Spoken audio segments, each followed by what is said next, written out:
taking the VW ID.7 on a long-distance trip almost seems boring when you look at the technical specs and the other reviews. But what happens when you don't take the regular ID.7, but instead the Tourer with slightly worse aerodynamics, and then make it even worse by adding bikes on the back? To do a realistic test, we're going to find that out together today. For that, we're driving over 1,200 kilometers with a bike rack to see how it affects the consumption and the car.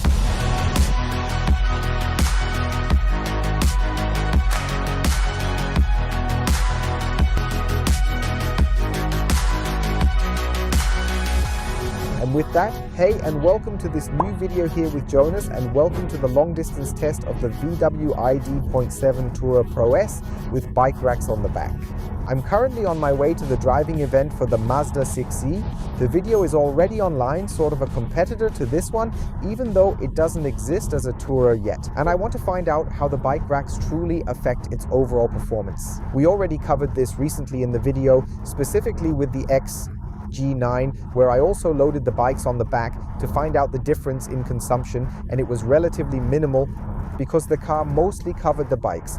But when I look in the rearview mirror here, I do notice that the bikes stick out a bit more, so they might have a slight impact on the overall aerodynamics as well. You know, we want to figure that out together because I've already taken the ID.7 in the GTX version on a long distance trip, as well as the regular Pro version, so without the S, without the 86 kilowatt hour battery, and I actually have a good feeling about it. 690 kilometers WLTP, 617 on the display earlier, then 490 when I set the route with one charge stop to Cologne. Today, I'm driving there to meet my podcast partner Tarek from Electrobice. We're recording a podcast there together, which is likely already online, so check out Die Kilometer Fresser below the video, our podcast, where we're now also doing a video podcast. And when I say that, a diluted route comes up here. We do that gladly. 16 minutes less and instead 23 kilometers more. And now we're driving past Augsburg. I already feared that, it crossed my mind, but it'll keep switching back and forth because the weather's bad and we didn't have the best conditions here. Even though I originally thought, hey, it's early July, we'll probably have 30 degrees again. Perfect conditions for the car. Shops got up early, 16 degrees outside, and rain. And that's just not ideal for an electric car. All the more interesting to find out how it is with bicycles because that's a realistic scenario. Quick interruption while I'm editing the video here, you can see it in the background. Unfortunately, the files from my GoPro didn't save correctly this time. That means I don't have any footage in this video to show you the display and the road like we're currently driving. You'll have to put up with my face for a bit longer, but I really wanted to make sure I mentioned it here to you. I'd absolutely love it if you subscribe below the video for free. Helps this channel immensely in my daily work here creating YouTube videos for you. Won't cost you a cent, and there's also a new hype feature where you can swipe in some direction on the comments to rate the video really well. And if you like it, I'd really appreciate your support. But first things first, what do the assistance systems do? And that's a straightforward answer because they're fully functional and accessible in every aspect except for the active assisted lane change feature. We can set it here, picking regular cruise control or the limiter, but everything stays completely normal whether I have the bikes on the back or not at all, no matter what. And I think that's really cool. Like I said, the only difference is that the active lane change assist didn't function as it normally would. At 110, I signal left and nothing happens there. It shows the little one above the turn signal, then accelerates quickly and smoothly out, but without any assistance. But that's completely fine for me. Other systems only limit you to adaptive cruise control without the active lane keeping assistant. Assistance or completely restrict you, and you end up with no assistance system at all. Best regards to Volvo at this point. My dad keeps complaining about it in the EX30, but here, with bikes on the back, I can drive completely normally. And of course, it works just as reliably as you typically expect from the Volkswagen Group. That means the detection of signs, recognizing signs, accelerating, braking, lane centering, everything performed at the highest level. I can teach the car and here say, I would like to be a bit further left in the lane, and then it holds it that way. Not recommended, as I would always aim to stay centered in the lane with bikes here. But all of that really works reliably and well, and there are hardly any systems on the current market in this price range that do it as well at this level. I know some will be surprised, but yes, you also take short breaks with an electric car now and then without even needing to plug it in. Since I was at just over 50% and really needed to use the bathroom after having coffee earlier, I thought, why not take a look at the car? Let's take a quick look from the outside, since the ID.7 has a special feature. I've already shown it in several videos, so I won't turn this into a full daily life test here. But there's a feature that was newly introduced with the latest model year update, and it's actually a black package. And that makes the Pro S visually very, very close to the GTX. This roof rail here, which usually comes in a contrasting color, is kept black in the test vehicle and is also optional for all vehicles out there. Especially on the black car, it looks really cool. I'll move it aside here. It's really cool to have a completely monotone car, whereas with the electric cars from Volkswagen, you usually have this contrasting line. On top of that, here, without the GTX, you don't have any additional lighting elements on the front bumper. However, the VW logo and the continuous light strip do light up if you opt for the IQ Dot light technology. And it really packs a punch. It's a lot of fun, and I will definitely go into it here later. We had to test it during the video because it's getting dark slowly, and the arrival time is currently around 8 p.m. From the back, it also looks cool because the continuous light strip is completely white during the day. When you start the car or unlock it, it turns red, and the VW logo also lights up in a red color.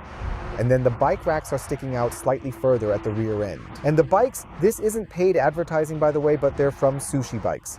I already showed them in the test and first impression, and they're holding up pretty well so far. For this test here, it's really cool, and that's why I'm out alone with two bikes, just to give the whole thing a proper try. And you can already see quite well, especially from the height. They can hear up here relatively far up now. And since the ID.7 isn't an SUV, the wind typically flows down here and then just ends up getting caught at the top of the levers.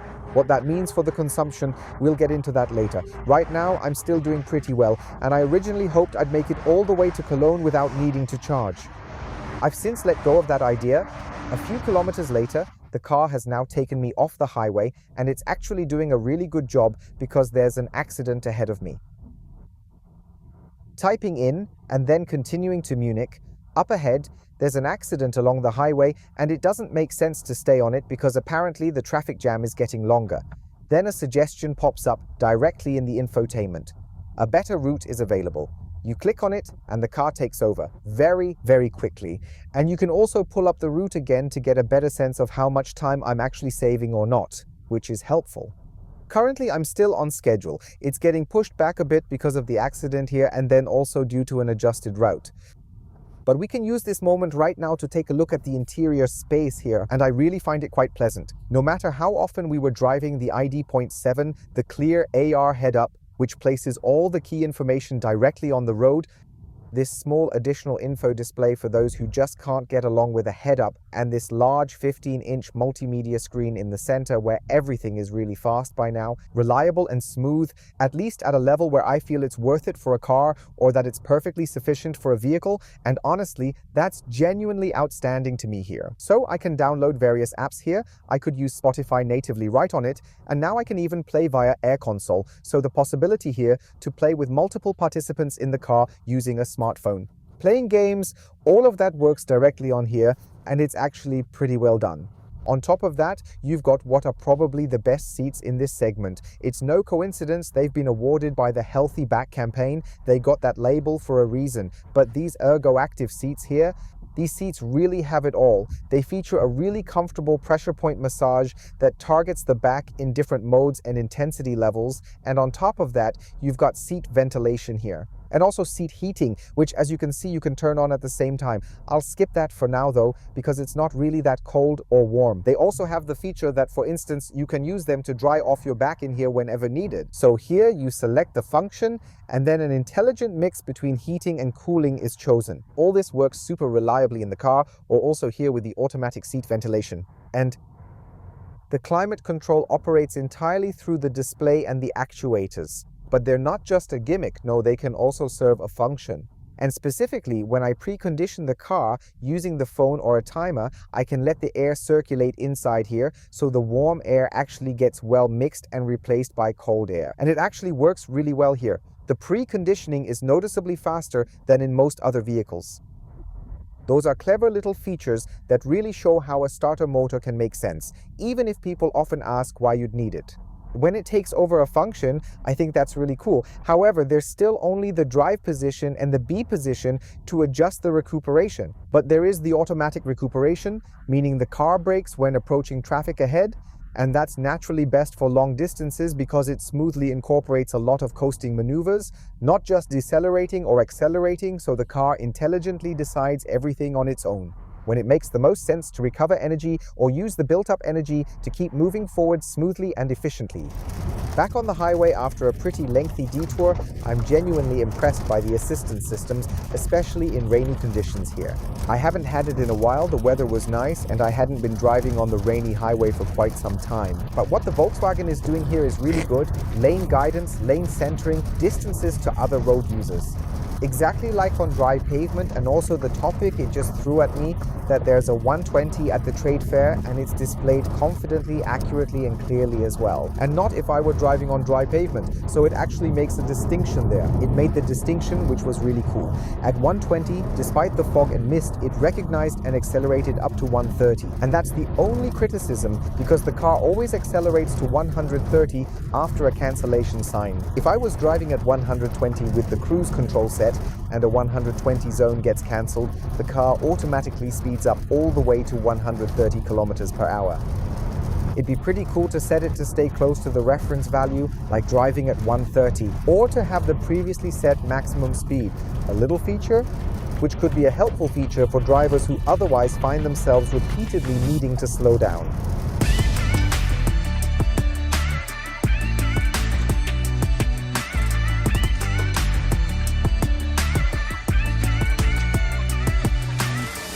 Unlike the car's original plan, I'm not stopping at the charging station after Frankfurt Airport, but directly here right next to it, with traffic steadily moving behind me, just like it always does here. There you see it, planes are landing, and in front and all around is a massive airport.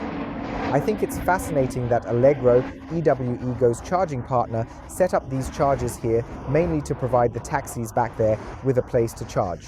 I haven't seen it before, it's quite new and allows me to charge here now. The car rerouted about 2 kilometers before the charging station. I would have arrived at City Watt with 2%, and now I'm here at Allegro. And no matter at which one, I could have unlocked it each time with the EWE Go card for 62 cents. So that's what I did now. I just find that very, very convenient. What I don't find as convenient is that you're standing here in the middle of nowhere. Taxi drivers have porta potties and snacks. I've got nothing. I went to a hotel for the toilet but can't get coffee or anything.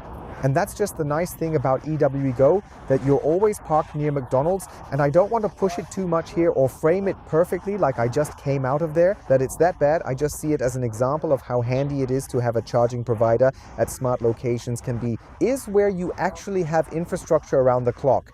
But I don't even want to talk about the bathroom in the hotel right now. We've arrived here with a really good range, and for that, I'll switch back to the car. For the last 369 kilometers, I had an average speed of 100 kilometers per hour, which I think is fine considering I had to take detours on some stretches, dealt with a bit of stop and go traffic, and was stuck at a 100 kilometer per hour limit for quite a while. The good thing is I arrived here at 6%, but I started at 100%. That means I would have just barely managed to reach 400 kilometers, and that's even with the bikes still attached on the back. As shown earlier with the aerodynamics, I'm pretty sure the bikes add around 15% to the overall consumption. Maybe even a little bit more, simply because they stick out past the edge of the roof like that. And I think that's perfectly fine, because in wind and rain, where bikes aren't particularly practical anyway, especially when the wind blows directly into them, the average consumption is, I'll show you, 21.3 kilowatt hours per 100 kilometers. And that's really a good value at a constant 130 compared to the average speed of 100 kilometers per hour and this scenario here. 86 kilowatt hours of usable battery capacity can take you almost 400 kilometers. That's genuinely impressive. The car is telling me right now, and I'll take a closer look with you, that I should charge for about 5 more minutes. It displays that clearly. When you check, you see up to 59%. I'd say to have a bit more buffer, I charge it up to 80%. The stopwatch is still running. At 10%, I stopped it to measure the time from 10 to 80%. It just always interests me. That's why I'm letting it run here, depending on how my arrival time at Tarek's changes. Currently, I'm at 8:52 p.m. I'll probably still drive straight on and make up the 10 to 80 value tomorrow on the way back home. I told Tarek I'd be there between 8 and 9, and I really don't want to be too late for that. I just used the time here at the charging station to quickly swing by my channel partner EV Supply, where you'll receive a 10% discount on everything in the shop. And for example, they provide smart wheel sets for winter and summer tires, complete wheel sets specifically designed for the car, as well as accessories such as a roof box. Relatively affordable, check out the link below the video. We recently took the Audi A6 Avant with a roof box on the road to find out what the difference in consumption was there, and not with a bike on the back. Maybe we'll do both at some point. If you're interested, feel free to drop it in the comments. At EV Supply, there's more than just roof boxes available. It's steadily growing. At my D7, it's still pretty limited. Others offer floor mats for the interior or even for the trunk. Take a look below the video and save yourself 10%. After nearly 22 minutes, it's finally time now. I can terminate the active session here. I'm at 70% and I'll keep going. It's getting tight before 9 p.m. I don't want to upset Tarek since we're still recording podcasts. I'd rather not have him in a bad mood for an hour of video podcast, because you'll see that accordingly. So now let's stop the charging process here and we'll keep moving forward.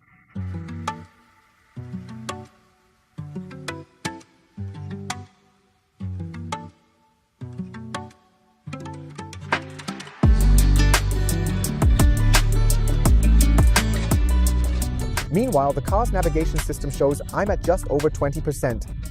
I'll arrive with that and it'll be more than enough.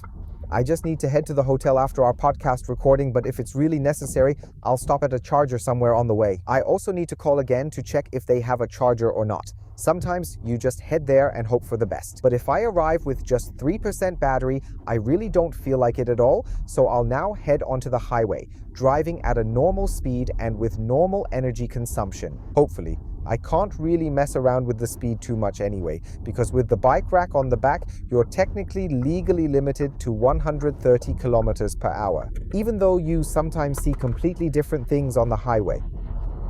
I arrived at the hotel yesterday with 5% battery, and now I'm back up to 95%. I didn't have enough time to fully charge the car because I arrived here late at night, shortly after 12, around 12:30 or even a bit later. Now it's almost 8.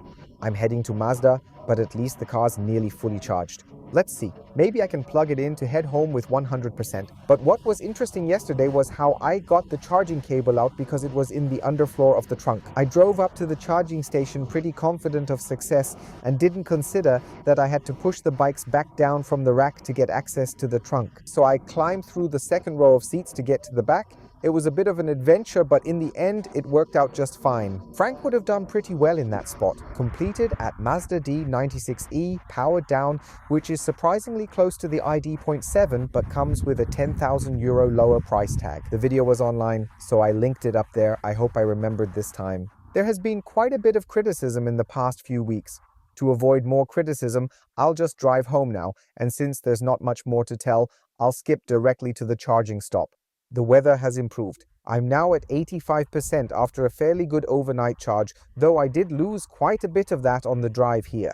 I now want to find out how the consumption changes at 20 degrees Celsius outside temperature with just light rain showers, better conditions, and then we'll charge together from 10 to 80%. A few kilometers later, I had to pull over briefly to use the restroom. I figured, hey, there's a rest area just ahead, so I'll grab a coffee, take care of things, and make a quick stop. 8 minutes later, I went from 50% to nearly 70%, which gave me a bit of extra buffer and will likely make the upcoming charging stop much shorter than I originally expected. No need to worry, we're charging up to 80%. I'll unplug here for now and head over to the next charging station ahead. Said and done, I'm now at the charger heading straight off so the e-Crafter can pull up there. But I want to tell you later how the charging performance was, because I plugged in at 5%, stopped at 10%, and now 31 minutes later, I'm at 80%. Not the best, as the car's rated at under 26 minutes, but it makes sense. Now there's a car next to me, earlier there was another. It's just how it is sometimes. You don't always get the full charging power, and now you know the value when someone plugs in, and it happened right at the beginning. It went up to 200 kilowatts, but shortly after, the charging rate dropped. If I manage it, I'll cut back to that point again and determine an ideal value from 10 to 80% for you once more. If not, this is the realistic value. We charged the battery ideally before in our GTX bus, but this is the value now for this test here. Arriving at home with an average consumption of just over 21 kilowatt hours for these around 1,200 kilometers, I am super happy.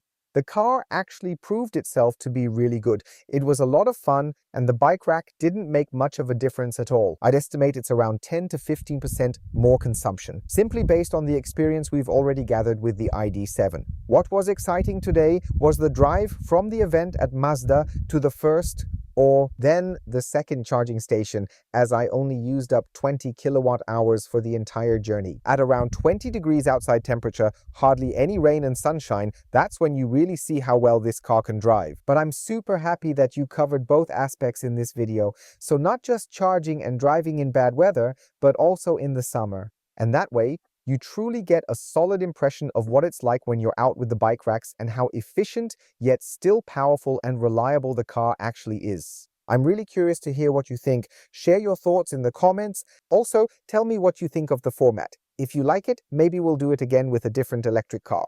Which one it should be, feel free to write it down below. Otherwise, you'll see my first impression of the Mazda 6e up here now. It's getting a good reception as it's already live, and below you'll find the test of the ID.7 GTX.